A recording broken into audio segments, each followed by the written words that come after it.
बिस्मिल्लाहिर्रहमानिर्रहीम वतनाब सलाम امروز آمدیم دوگانه دیگ 1 میلیون سرگیش به معرفی بگیریم.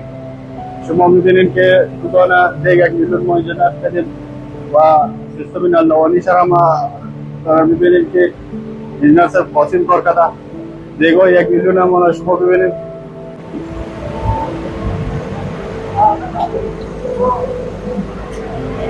این طرف هم مثلا امتیارش بگیرید که مثلا اوضاع 67 تا 2 کوره بگیرید.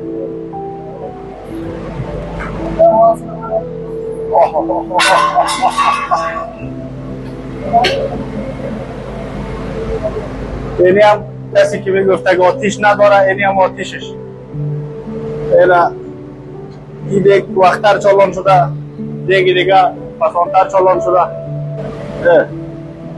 میبینید شما چی رقم آتیشش بالا.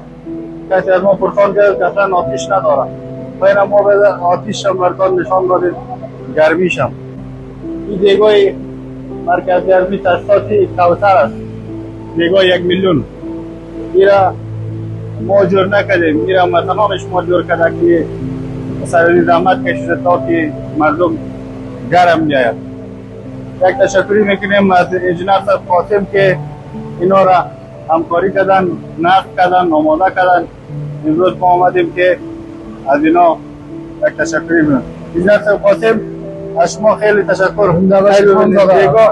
چطور است؟ خوب کار میکنه؟ خوب کار میکنه خانزاده صاحب. خیلی ببینید برادر. درجه مال 75 است خانزاده. این تنها این است که شما کار کردید. این تنها همینجا مثلا 1000 نفر یا 2000 نفر روزانه رفت آمد میکنه، گرم میشه. طول شما رو دعا میکنه. خیلی کلان خانزاده صاحب.